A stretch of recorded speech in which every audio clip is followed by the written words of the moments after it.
Mass, it's the one place where I cannot trust my eyes. Normally I can say, oh, the light's red, I better stop. But when you go to Mass and the reality is that God's really present and that the sacrifice of the Mass is the same sacrifice that took place on Calvary, and that this is the greatest moment that has ever happened, and I'm reliving this, and I'm entering into it. When I go to the Mass, I can't see that. He's there in his humble disguise, and it's up to us to show that God's present, because he's absolutely as small as possible.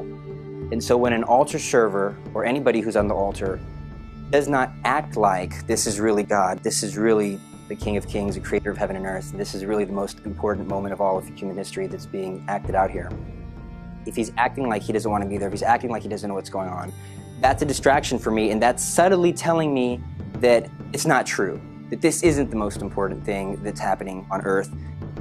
The altar server plays a very important role, and so he does two things. He assists the priest in the sacrifice of the Mass, but he's also there so that when the faithful don't know when to stand or don't know what their posture, their position is, they can look to the altar server as a guide. And anytime they might be distracted, the altar server with his very being should try to direct all of his attention and all focus back to God.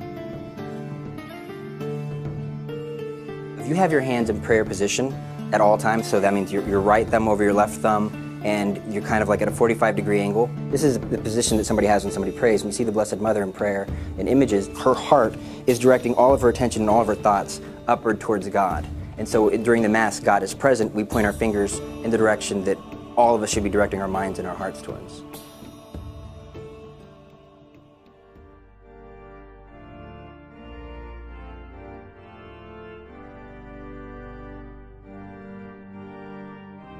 Because you're on the altar and you're so intimately involved with the sacrifice that's taking place, it's important that from head to toe, you're dressed reverently and you're dressed respectfully. You should come with black dress pants and black dress shoes, helping to show with every fiber of your being, every fiber of your person, that what's taking place is something that is grave and serious and deserves utmost dignity.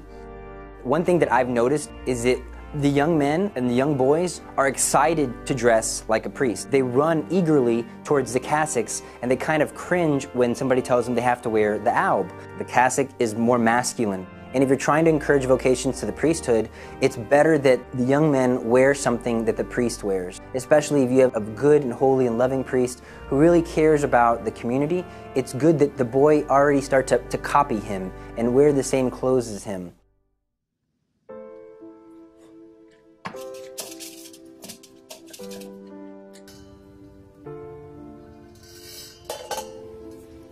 Our body impacts our dispositions, and so all of these outward externals that I mentioned first, they impact our hearts.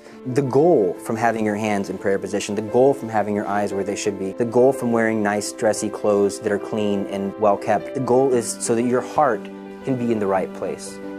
O God, who in the heart of your Son, wounded by our sins. I would say that if somebody wants to be a good altar server, and they want to be faithful to the duties that they have been chosen for or have volunteered for, the most important thing that you could ever do is to invest in the Mass by praying the Rosary every day. That investment, that spiritual investment, and that personal relationship you get from praying the Rosary every day, that's what's going to make you a better altar server. Holding the hand of Mary is how you're going to be a better altar server. That's how you're going to glorify God more.